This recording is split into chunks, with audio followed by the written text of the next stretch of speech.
Hey, what's up mga kaballers? Maligayang pagbabalik sa aking channel. Halina't pag-usapan natin ang balitang Golden State Warriors panalo pa kay DeMarcus Cousins at ang balitang pasabog ng Lakers inilabas na. Tara na't pag-usapan natin yan dito sa Basketball Hotshots.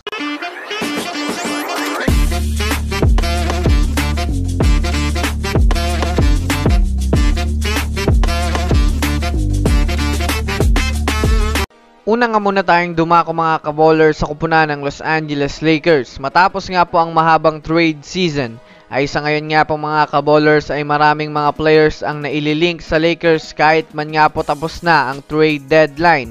Bukod pa dyan mga kaballers, pati na rin nga po si LeBron James ay napag-uusapan pa na maaaring mapunta pa sa Golden State Warriors. Ngunit sa pinakabagong impormasyon nga po mga kaballers na lumabas ngayon ayon sa mga ESPN analyst, kaya nga daw mga kaballers kinuha ng Lakers si Spencer Dinwiddie.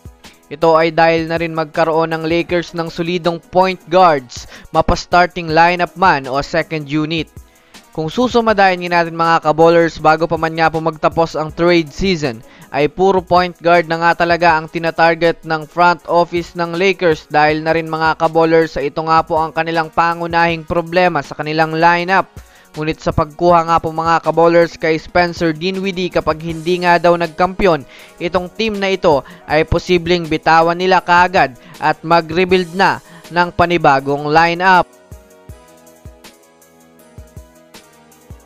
Samantala, dumako naman tayo mga kaballers sa balita patungkol sa kupunan ng Golden State Warriors. Alam naman nga po natin mga kaballers na painit ng painit ang balita patungkol sa usap-usapang pag-buyout kay DeMarcus Cousins upang maglaro muli sa Warriors. Sa inilabas nga pong balita ayon sa NBA Central via Team Kawakami, veteranong big man nga po mga kaballers ang pinaka-target ng general manager ng Warriors na si Mike Dunleavy Jr. Kung susumadayan natin mga kaballers, malaki nga po ang magiging advantage ng Warriors kapag nakuha na muli nila itong si DeMarcus Cousins, dahil bukod sa magkakaroon sila ng panibagong big man, ay tatangkad nga po mga kaballers ang kanilang lineup at makakasabay sila sa mga teams na mayroong 7-foot big man katulad ng Denver Nuggets at iba pang mga teams. Kaya kung tutuusin mga kaballers, jackpot nga po ang kanilang team kapag nakuha nila itong si DeMarcus Cousins. Ano sa tingin nyo mga kaballers?